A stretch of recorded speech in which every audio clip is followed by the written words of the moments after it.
Hi guys, welcome back to my YouTube channel. If you're a new subscriber, if you're a returning subscriber, you guys know what we do. Don't forget to like this video, comment on the section below, and also share widely as well. I know it's been a while before I posted a video, and please forgive me for that. I'm going to work on it. I'm trying to work on my consistency so that I get frequent uploads. Talking to you guys about things you need to know before dyeing your hair or coloring your hair. So I'll show you videos of the changes I made to my hair or the colors I had on my head. If you give a cucumber, walk out from Transamadi, till I leg begin, shake a willow locumba. Baby, make I give you solid, make I even know how I give it up. If it's up, then it's up, then it's up, then it's stuck. If it's up, then it's. And let me start by saying I am not a professional, so this is what I think would work best for me. I am doing this video due to a prior experience I had, so I hope it will be of assistance to you guys in the event you decide to dye your hair. So first things first, get someone to do it for you.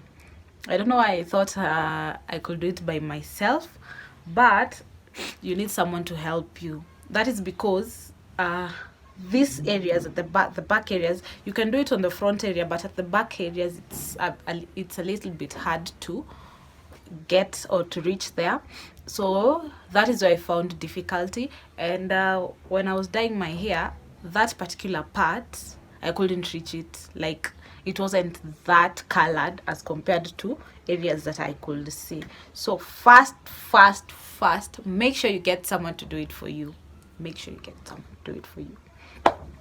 I don't know why I did it by myself, but it came out.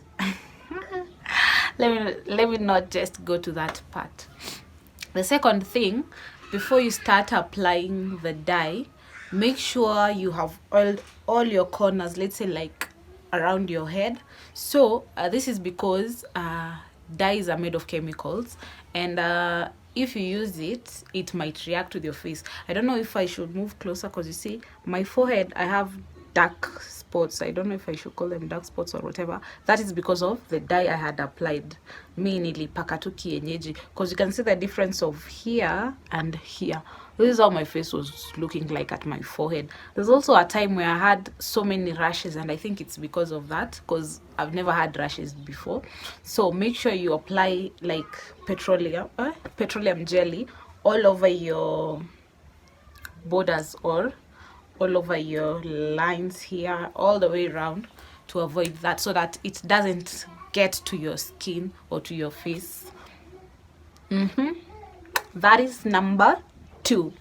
So number 3, make sure when you select the specific color you want, that you're sure about the outcome, because there's a certain color I picked. It was supposed to come out as gingerish, and it was very, very light. And also the blonde I had afterwards, it wasn't blonde, because first I had platinum blonde, then later I turned to brown, and I think that brown was dark brown, which I wasn't going for. Just make sure you get the correct color, and I think what you need to do is try it out on hair before you put it on your head. Let's say if you have a dummy, or you can just get hair from anywhere and then try it out first, see how the color comes out, and then you can try it on yourself. So that's all for today. I hope those tips help you in the near future.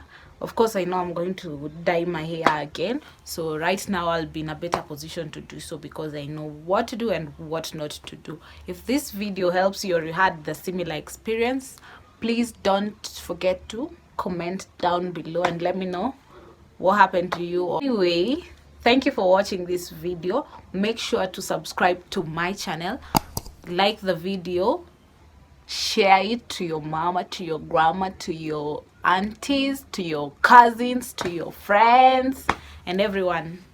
Come on board. Bye.